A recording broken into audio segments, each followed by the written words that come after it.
Hello, everyone. I'm Jean-Claude BeyondMystic, and welcome to this deep woo-woo episode entitled The Quantum Woo with Mariam Henein. This is part 6. Of course, you can find her work at Mariam Henein here on YouTube and also at Honey Colony. Let's give her a big warm welcome. Mariam, welcome back to the show. Bonjour. I'm happy to be here. It was an incentive to get dressed. No, I'm kidding. But because I just had surgery. Tomorrow is going to be a week, so it's been less than a week. We did a live meditation healing ceremony for you with Solretta last Friday night as you were going under, and I wanted to thank all the audience here who participated in you that beautiful energy. And you said it's incentive to get dressed. I mean, dude, you look really hot. And as we started the show, I picked up this thing. I'm like, you look like a 1940s, 50s glamour Hollywood kind of. I really like it. Guys in the chat, tell me what you think. Does this kind of look like Mariam right now? I think it does. Do your little thing with your. Yeah, pretty much. Well, I was saying that I did a play set in the 50s in Pittsburgh, of all places, and so I had to do my hair. Had a thing that you curl in, so all my hair was it's not in these styles, but it was fun. And I definitely, it's just about how you feel. It's not, for me, it's not what I appreciate the compliment, but it's how I feel for myself. And so I feel really like woozy, and I've been doing detox, and I'd like to maybe address to people surgery and from a functional medicine point of view, and detoxing and getting the anesthesia. So I've been doing I did a foot bath yesterday, and I have, because I sell the infrared sauna, I have one. And so I think it brings up your liver, it moves your liver. And before, when I got into the surgery, they're like, okay, we're going to put you on this pre-op medication and this pre-op. And I'm like, what's that for? And they're like, for pain. I'm like, you're giving me pain meds before the pain?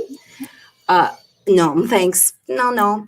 So I had to tell them no fentanyl. So you have to be, I'm all about be your own best health advocate. I am a functional medicine consultant and coach. I walk my talk. Not all health professionals do. For instance, going to get cupping yesterday to help detox, and the acupuncturist is like, are you fully c'est quoi le rapport? What's the connection? So anyway, so it's moving the liver. I had to tell them not to give me fentanyl. I didn't know that if you have, regardless proclivity for depression, that fentanyl can actually put you in a depression just from having anesthesia, not to mention that they put it in the miasma of sedatives when they put you in a coma, intubate you. So no fentanyl, no morphine. I had to be very diligent on, can we please look, I'm still healing from Steven Johnson. Steven Johnson is a skin condition that you get from an allergic reaction. And I really am an environmental indicator, having been exposed to pesticides and having dealt with chemical body burden. And it's called TILT. It's also called multiple chemical sensitivities, and it's not really acknowledged. And the irony is that years ago, I had watched a movie called Safe with Julianne Moore, and she's going to get a perm and she vomits. She goes to the dry cleaners and she gets a nosebleed, and you see her through the lens of like, who's this freak? And then she has to go and live it with hippies in like Big Sur or something. But in reality, she's getting away from the chemicals. And this is a reality for many of us. And so in the sense also for your audience, not only with poisons, I'm just basically allergic to poisons, to also energies, and being discerning and using, detoxing the body, but also detoxing the space. I'll give you another example of being your own best health advocate. I went through, you sit with an anesthesiologist and you do a deep dive.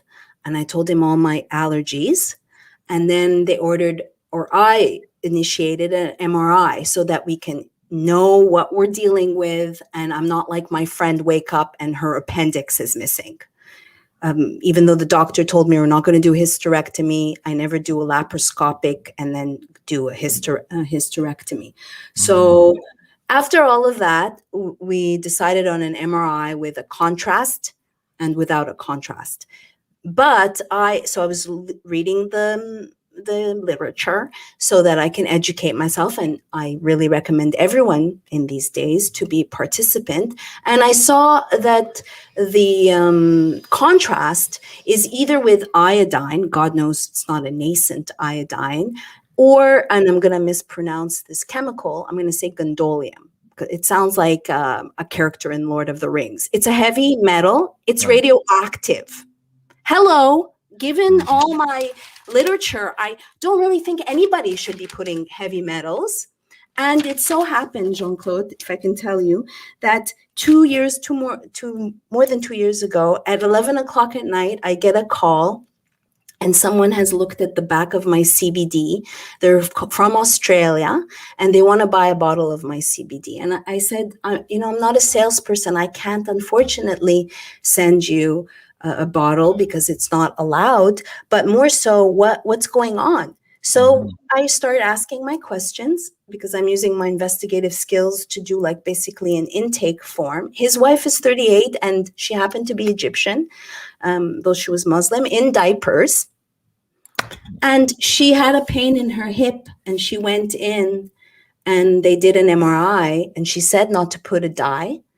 And they told her they didn't put a dye. And maybe a year later, when he asked for the medical records, he found that they had put a dye. And when she went back and she said that she was having issues, they told her she had shingles. And guess what they did? Yeah.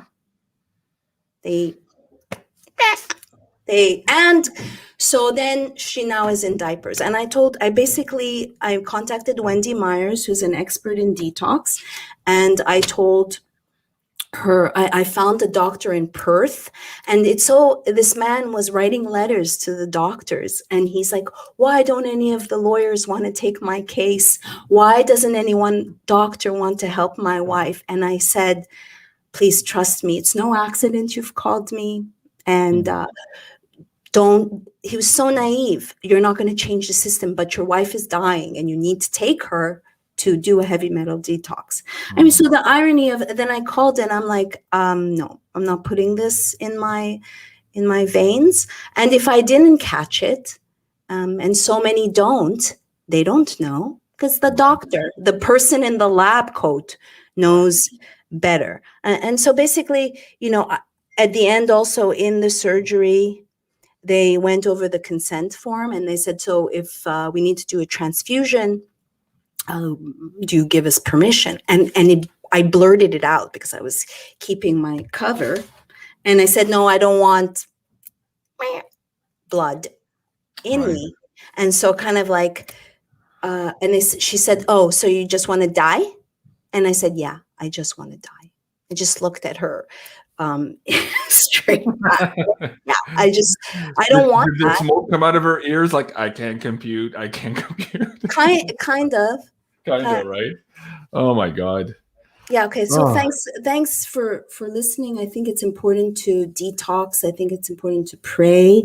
And I learned, and maybe people know this, maybe you know this, that the anesthesiologist has more power than the surgeon, and he's really, or she, or they, he, whatever, is holding your life has your life in their hands. And so I had to go. I even went in with a paper with ketamine because my girlfriend who makes my CBD, who's a scientist, said that you can come out. Imagine having an anesthesia that actually has a benefit, and it will be like some juice where it recreates some synapses and makes you less depressed. And then I just want to say that this was an exercise in the system. And I talked to Dr. Carrie Madej to ask her opinion about the nasal swab. And And also she, kind of acknowledged the disconnect with doctors. And so they have to follow their, quote, the limitations of their institutionalized policies. That's what they told me. That's what the surgeon. Standard of care, I think their regulation is called. Not standard of care. It's like a parameter of what they're allowed to do and what they're allowed to recommend and not recommend. I forget what it's called in the States, but at any rate, yeah, they can't go out those bounds, and anything using logic at this point would be in contradiction to a lot of that, whatever that. Even though nobody could tell me the cycle threshold of their test on test. And I know I just want to say in the end, I had 3 doctors' letters saying that I've had MRSA in my nasal passages and that on top of that, I'm allergic to everything. Mm-hmm. And I just want to tell you boys and girls, it meant nothing. It didn't mean anything. 3 letters, even citing the Disabilities Act. So it was just interesting, and I went to get swabbed, and I stole one, and it's on its way right now to a microscope. Interesting. Wow, that's fascinating. Okay, we'll do another episode on that, maybe on the uncensored. Yeah, I'm sorry. Thank you. Yeah. No, I appreciate it, and oh my God, there's a lot in here in Canada too. There's this gentleman in Alberta who had this lawsuit against the. A provincial government here, and again, we won't get into that here, but wow, he's essentially pointing to asking government officials for proof that backs up, the science that backs up the regulation. And of course, he got it on record that there was none to be had. So there's a huge disconnect there. Hopefully, at this point, and this was une première instance en français, first. I'm not sure how to call it. It was not like a premise. Yeah. So I think this is going to grow, but at the same time, it could be slapped out or on technicalities. So we'll have to follow that very carefully. But still, it's very indicative of the times we're in. Joelle says, Mariam is always beautiful. Of course, she's always beautiful. Irish Me says, yes, she's beautiful. Chris, our buddy Chris was asking you, just let's backtrack a little bit to hear Mariam. He says, wow, I want to watch Mariam's documentary. My dad was Egyptian. And so you were talking about going under and them putting dyes. And I think it made him think of him having kidney stones, because I remember as a kid too, getting kidney stones, and they gave me this huge dye to get under the MRI. Yeah, so you've had it. That's it. Yeah. And then I thought back, I'm like, shit. How about that other time when I had MRI and I was like, I didn't even know I woke up from being hit by a SUV, and I started panicking because I have claustrophobia, and I don't know if they put a dye or not. Right. Well, that first time I was in so much pain. It was during, listen to this, just crazy enough. It was during the SARS pandemic. Was that 2001 to that area? The bird flu there. What was it called? SARS. Yeah, SARS. Okay, so it was during SARS, and I was living in Toronto at the time, and so I had gone out that night. I thought, I had a few beers. I don't drink, but that night I was going out. We went to a hockey game, and I had 3-4 beer, and I woke up in the morning like at 3 a.m. I was like, man, my back hurts, my thingy hurts in my dream. Like I was dreaming that it was hurting, right? And then I woke up. I'm like, oh no, wait, it's actually hurting. Something really is wrong. And I'm like, oh, maybe I drank too much. Maybe I'm just gonna puke. Like I felt like I was gonna puke, And so I go to the washroom, and of course, like I vomit. Sorry, TMI for the audience here. I didn't warn you guys.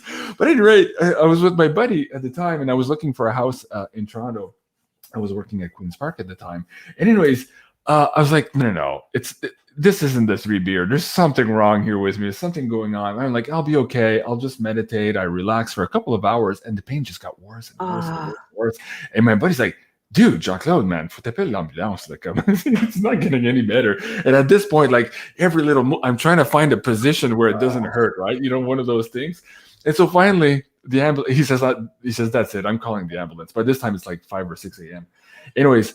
I didn't know it. This was my first time having kidney stones. Now, having just a little bit of an onset, I would know, okay, do something right now. You've had it more than once? Yes, I had it another 2 times after that.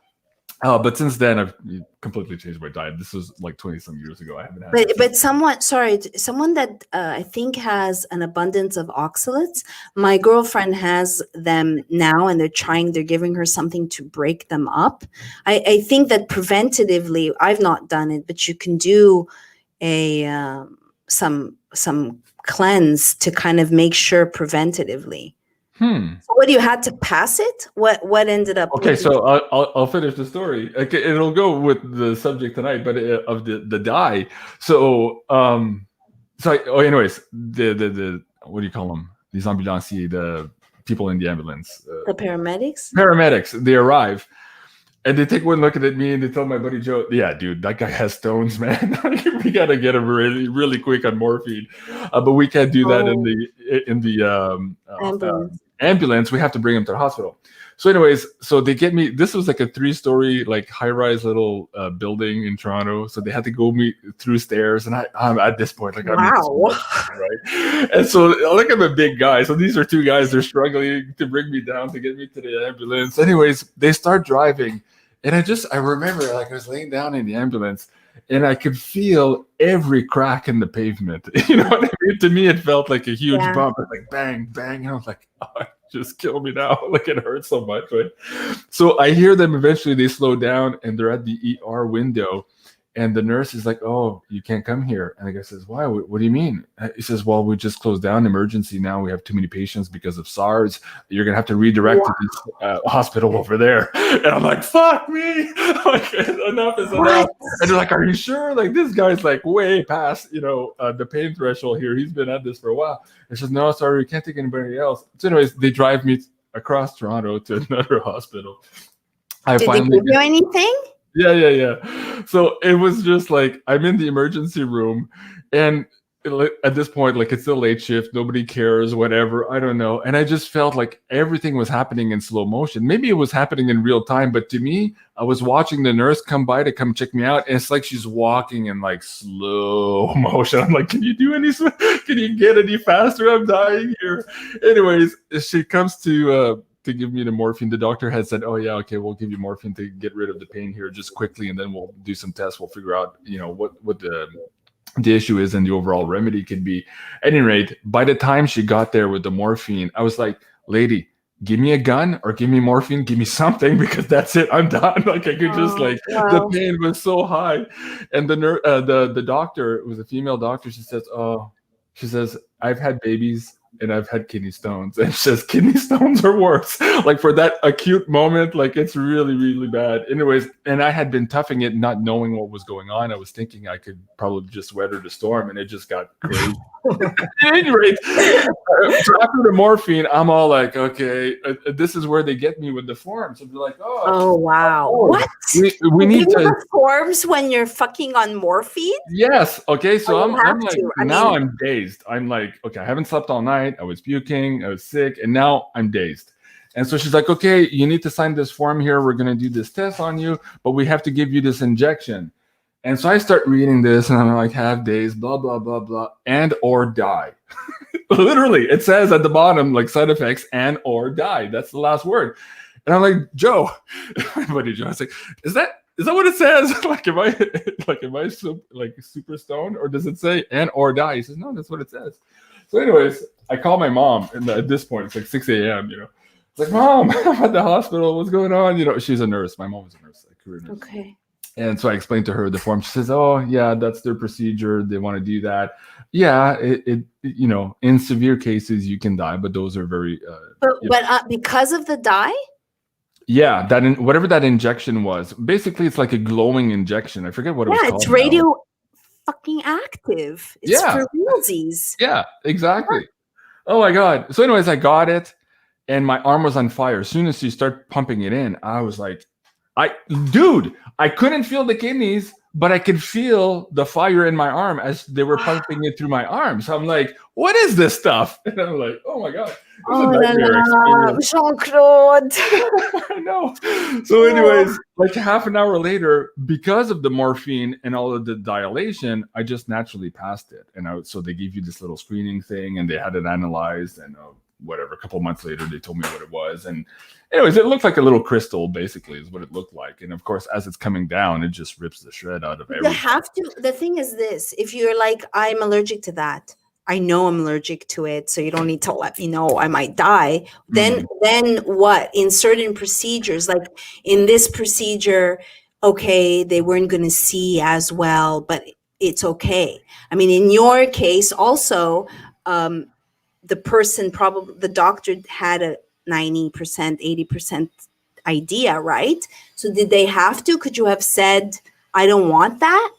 I have no idea. And this is me 20 some years ago Yeah, too. Like exactly. I wasn't like I am today. Today was said, don't touch me with anything. You know what I mean? But even back then, I didn't want anything. Like I didn't want to even take the morphine. I didn't even want to go to the hospital. I'm like, oh, no, I'm a healthy guy. I don't do, I don't take aspirins or Tylenol. Like for me to take shit, it has to be really bad, Anyways, that was that first story with that. And the second time was with my knee.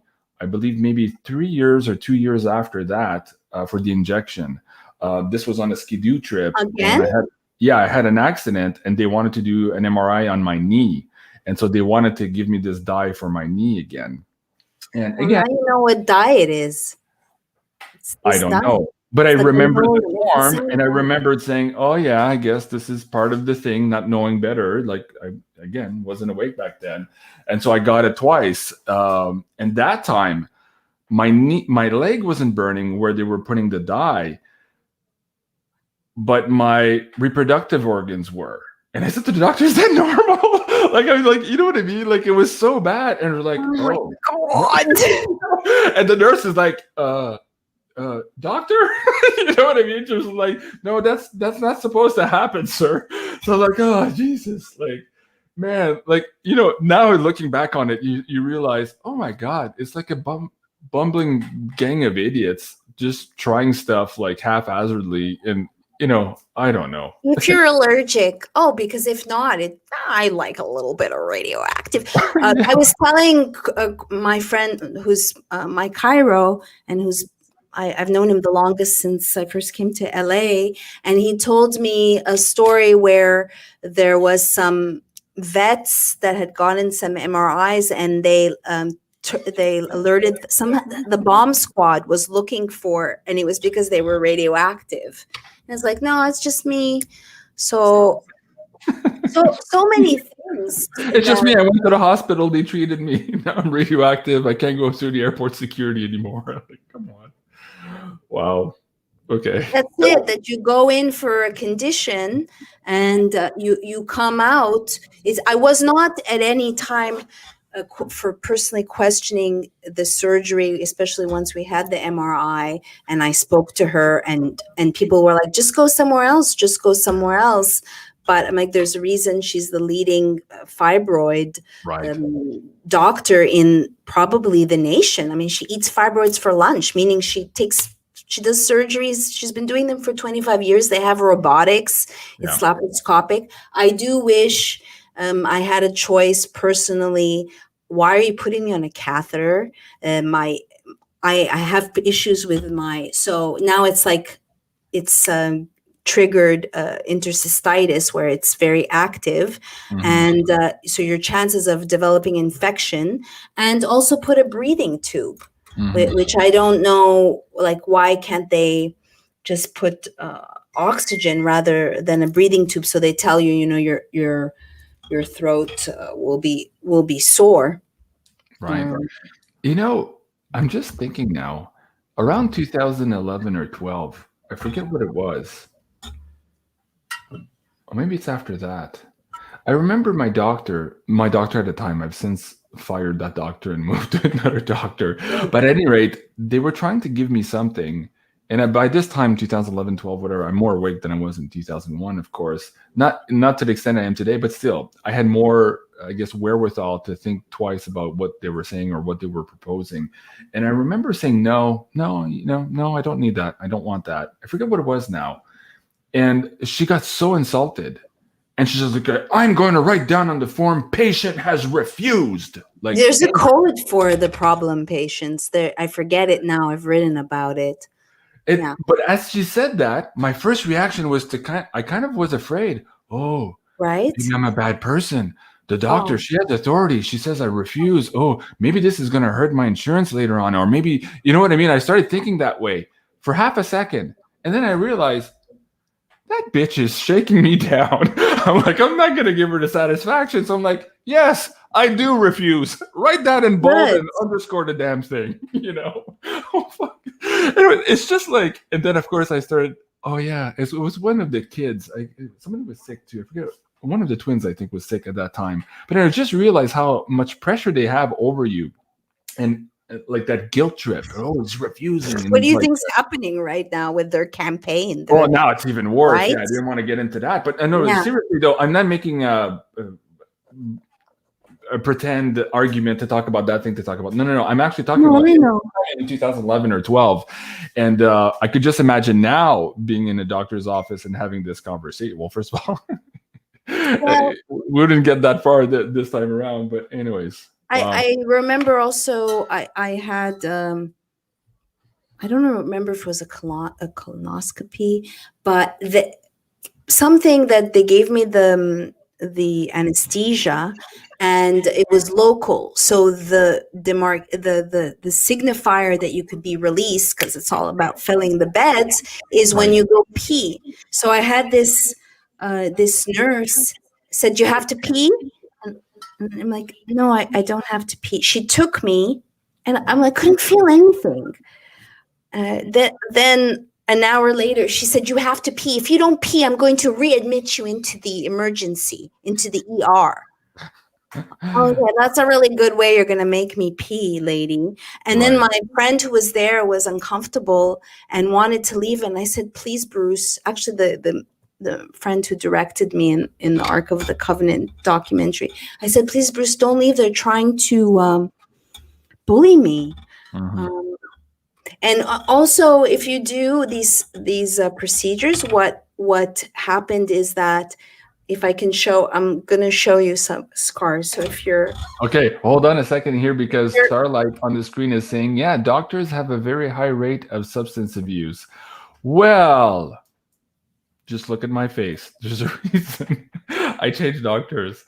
So that's interesting. Very interesting that you bring that up in this conversation. All right. Why? So let's bring up... What's that?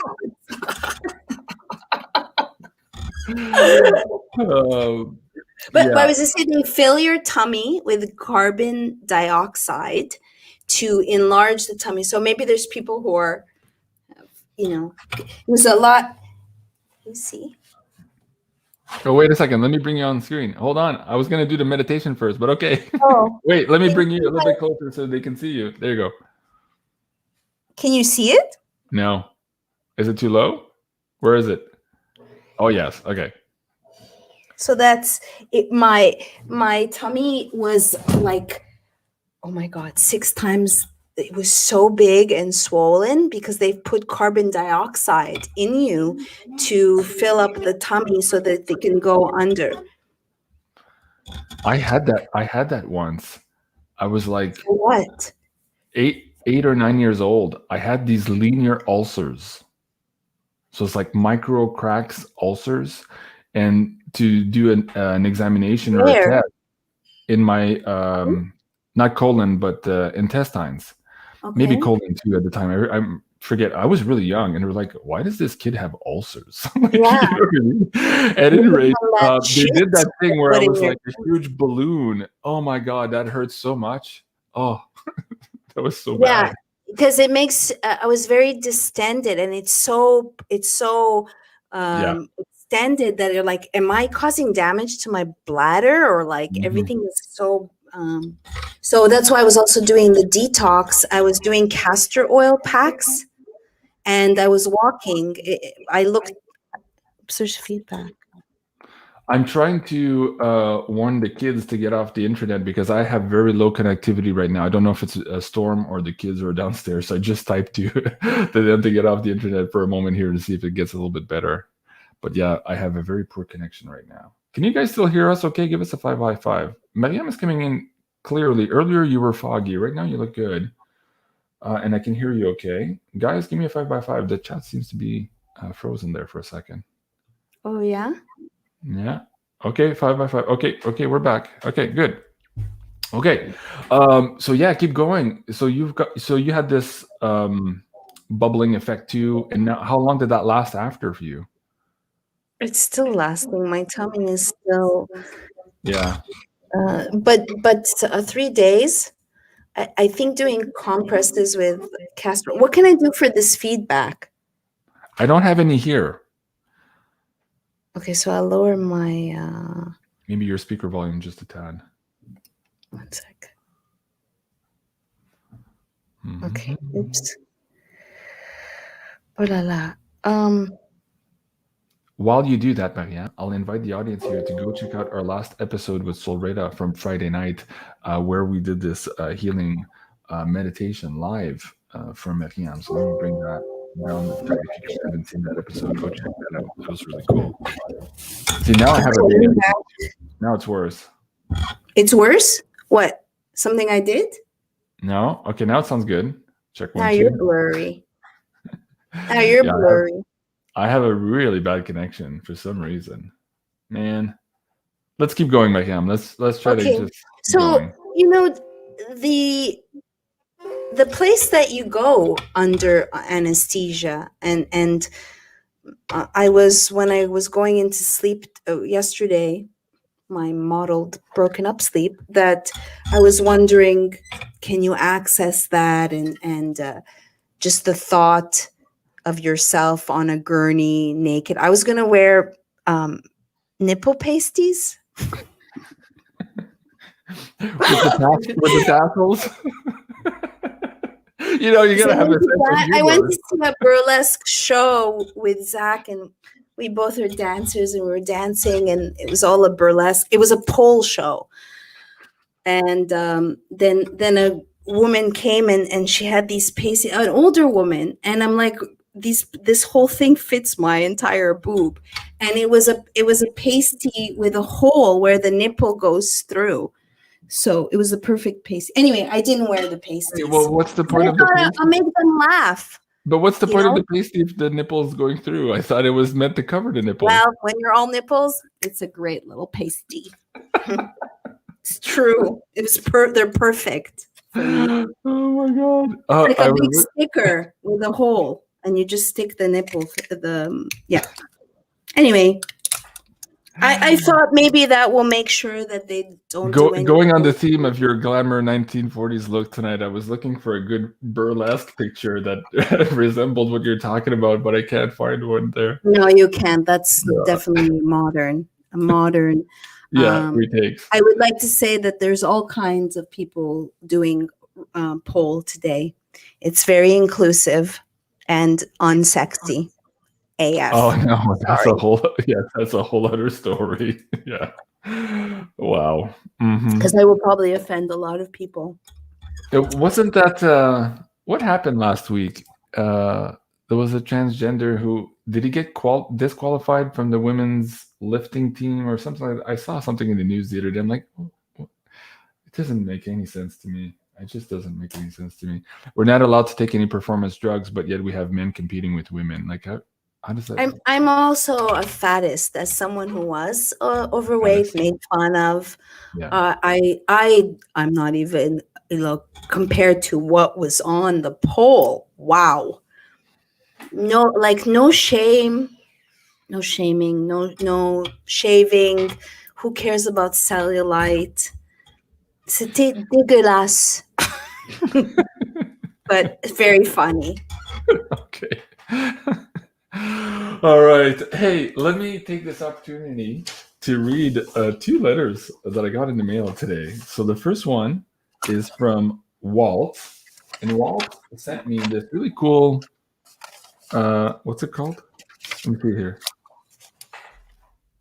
Malo. Have you ever heard of that, Mariam?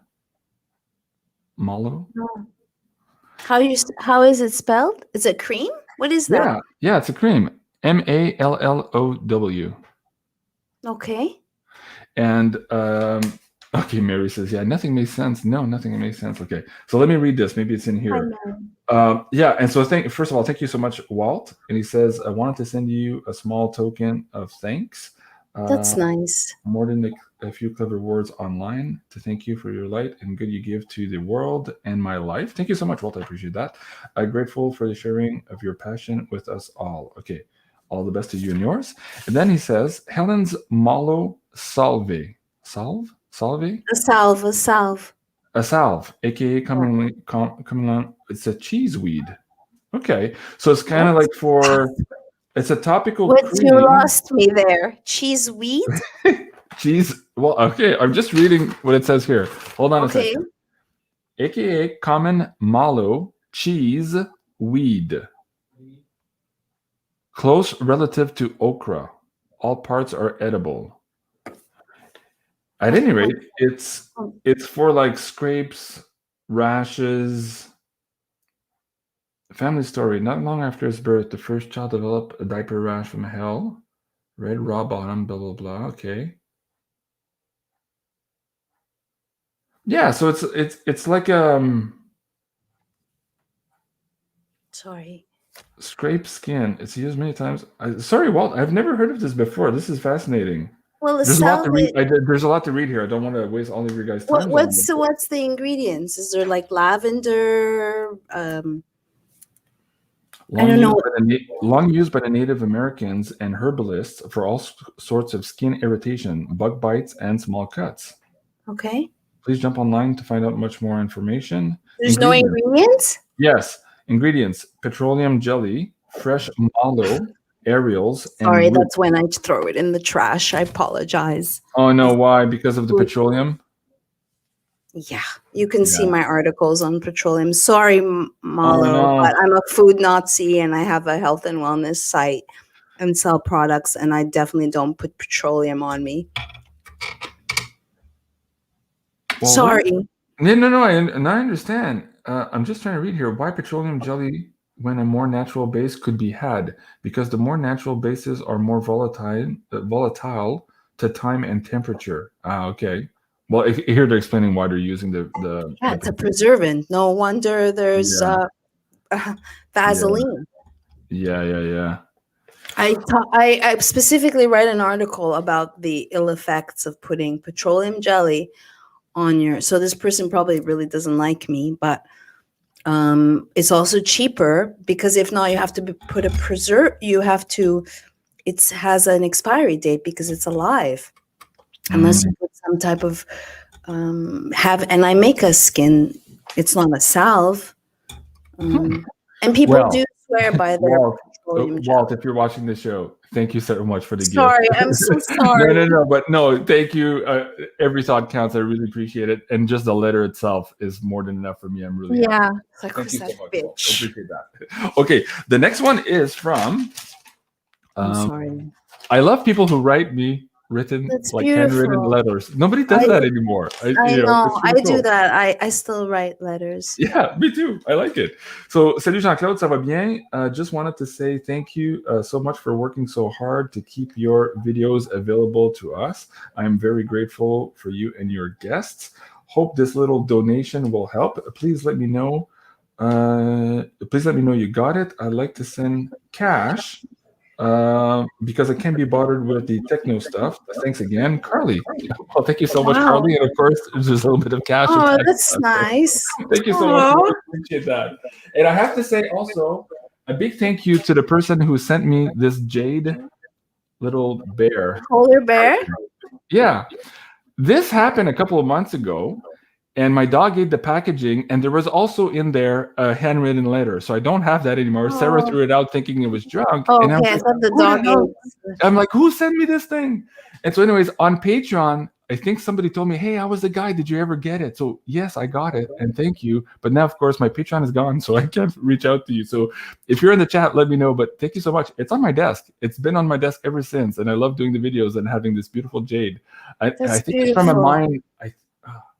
I think he sent me something on Patreon a while back, but I think it's from maybe Vancouver or it's British Columbia. I think there's a mine somewhere up there he was talking about. Okay. And hopefully I can get in touch with him again and thank him personally. So whoever that was, please send me an email through the website. Thank you. And I'm sorry to the Salve Petroleum. I'm sorry. It's very nice of you to send something to Jean-Claude, and I apologize. That's okay, Mariam. You don't need to apologize. That's all good. No, I do. I didn't want to dismiss the gesture of giving a gift. You know, it's nice.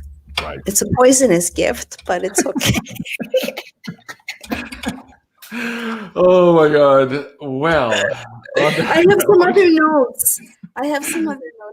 Well, you know, it did cross my mind. I'm like, anybody who sends me anything through the PO box, every time I open it, like even a letter, I'm like, is there ricin in here? Like, you know what I mean? Like, you never know. Like, there's crazy people out there. I've received some weird gifts in the PO box. I would like to tell you that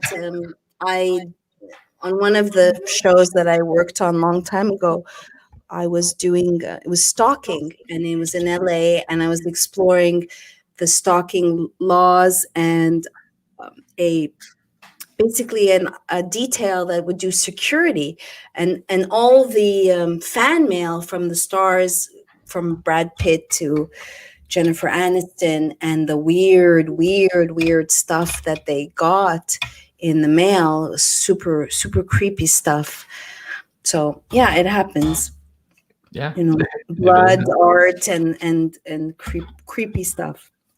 Creepy stuff. Yes, that's as far as I go. I don't want to give anybody any weird ideas. Oh my God!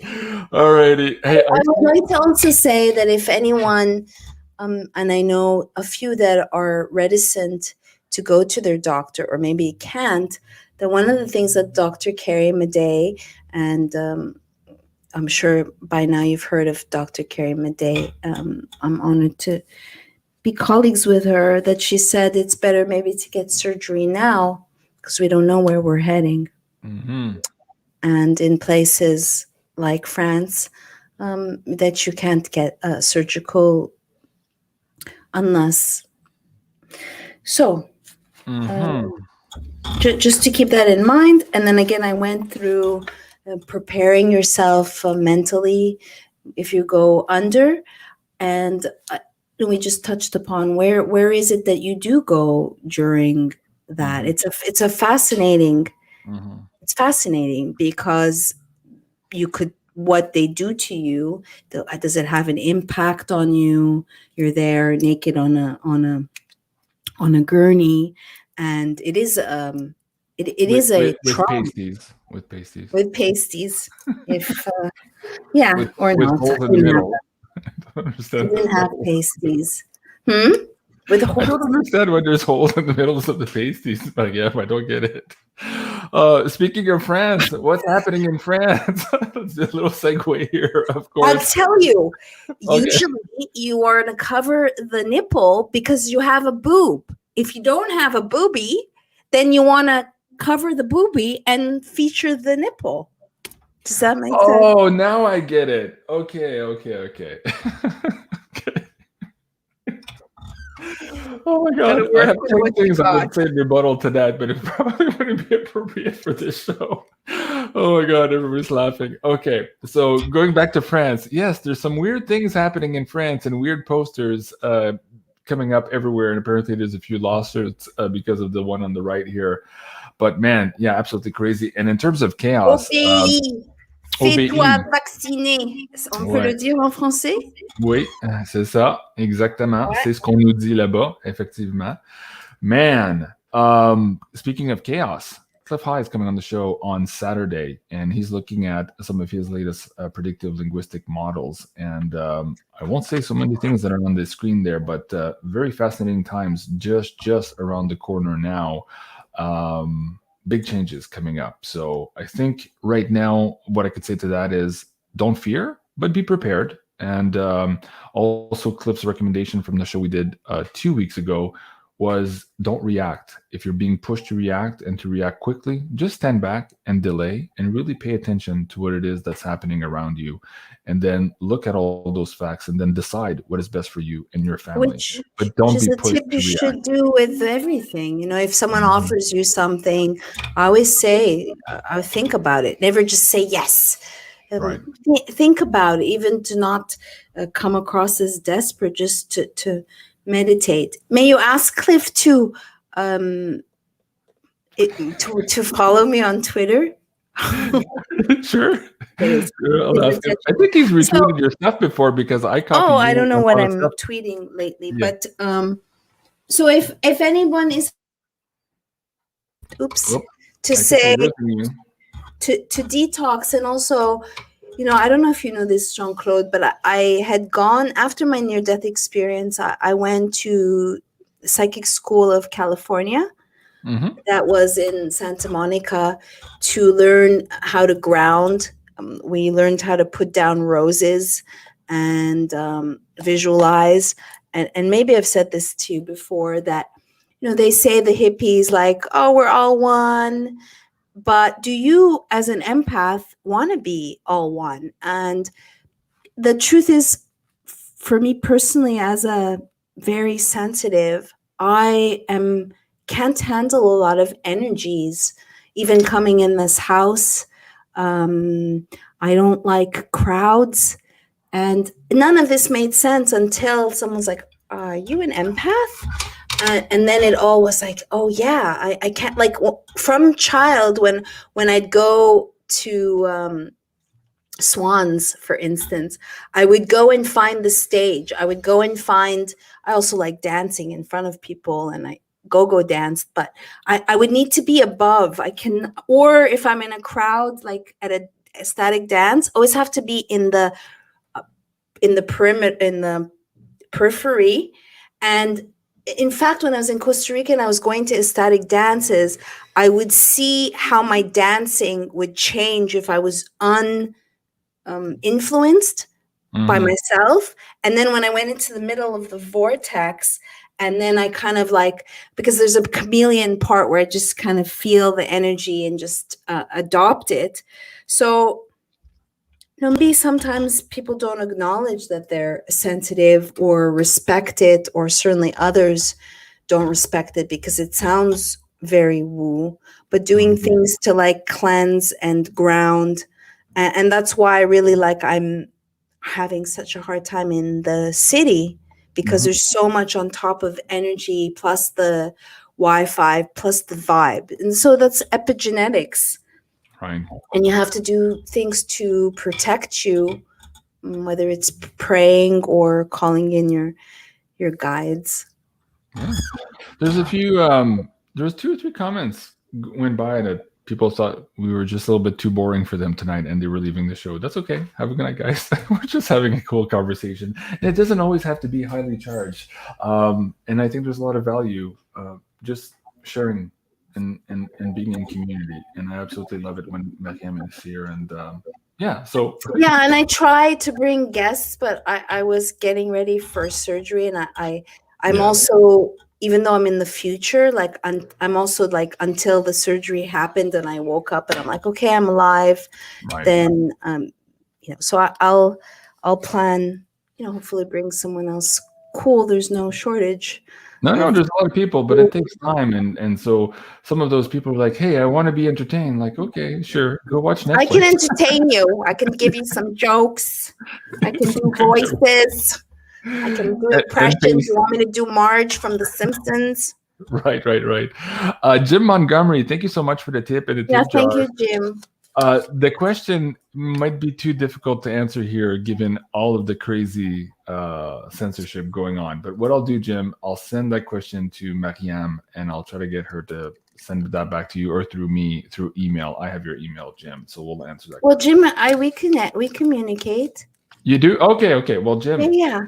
Ask Mariam that question in private, right here, right now. It would be for an uncensored show. There's so much going on here that. Too bad. I'm just not meant to be censored, right? No, exactly. I just have too many uncensored shit to say.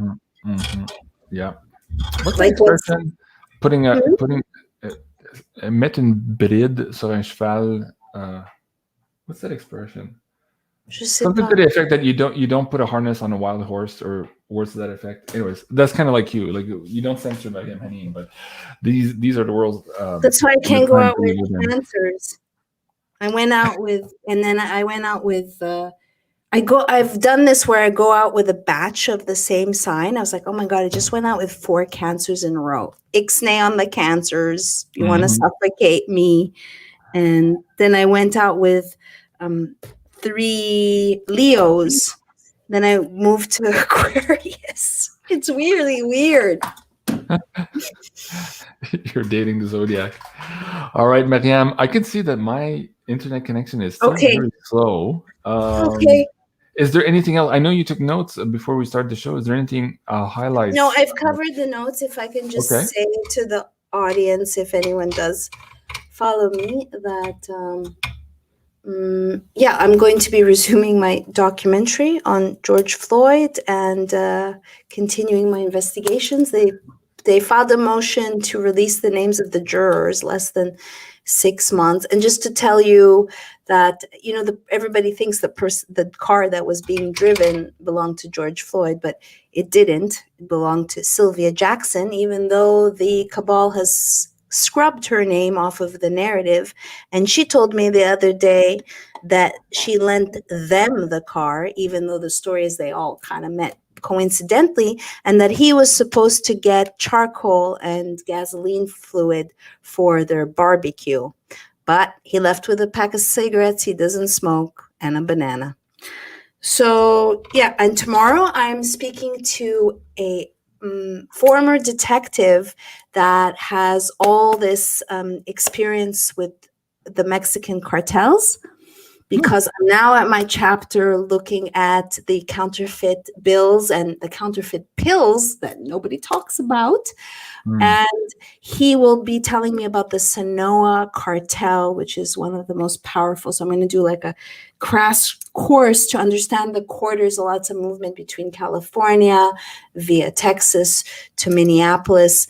There's a Black Panther that I interviewed, Larry Pinsky, who said George Floyd can kiss his black ass, and also calls Minneapolis Mordor.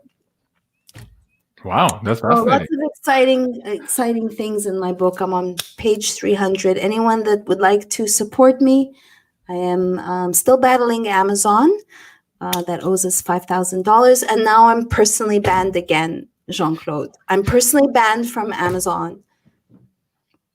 Not that, you know, we should all be boycotting, but what did I do? Right. What did you do? What did I do?